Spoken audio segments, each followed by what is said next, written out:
Let's talk about your potential. Potential is what provides ourselves the vision who we can become one day in the future. And the point about potential is that it's pretty much very true what in your head is projected as your potential. So take a look at children. When we ask children, what do you want to become as an adult?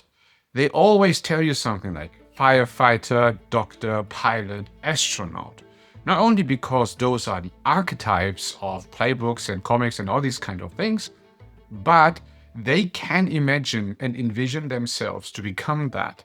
Because in their young life, all they saw about that seems to be very possible, so they project a potential which they can make reality.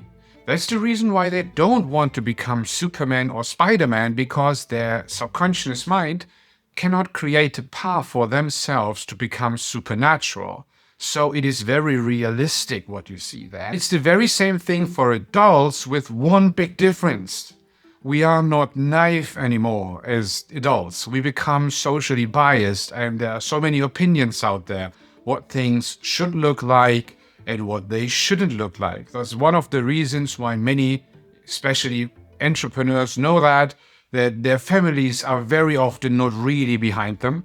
It is a little bit like, you shouldn't become that, you can't do that, all these you can't, right? So it is what resistance of change is doing for another person. An external resistance to change tries to keep you back from you really going forward to make your potential reality. So in fact, when we talk about potential, we talk about resistance at the same time.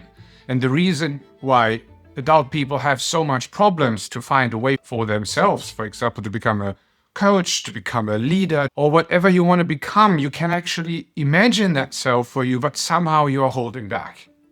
So why is that the case? So when you can see your own potential, so a version of yourself which you think subconsciously it's possible, you dream of that one, but it is not reality yet. But somehow you don't really start to push towards that vision. That is because resistance is holding you back. So in order to become happy, which would be the progress towards your potential, you need to start becoming more naive again, as we were as children. When we were children, when we fall off a bike, we got up and we tried again. We were emotionally touched by that, of course, right? We were angry, but we were trying again. But as adults, that's somehow much more complicated for us. We are afraid to fall down. It's not about we are angry about us. It is about we are afraid that others are angry about us when we fail. And we need to get over that. So if we can imagine ourselves to becoming a solopreneurial person who is free and is a self-leadership person and can define a life by him or herself, then we need to allow ourselves to dream. Then we need to connect ourselves more to the muse, that's the spiritual version. So it's not us, right? But it is an external force in ourself which pulls ourself, the self, the capital S self, towards potential. And in the very same moment when this happens, resistance kicks in as well. That's totally normal. It is not us as well. It is the ego. It is holding us back. That's totally normal. The emotional part. So we in the middle, we need to start to understand these things and take control. That is what we can do. The self, the capital S self, can only do two things. You can act and you can react. That's the only thing you can do.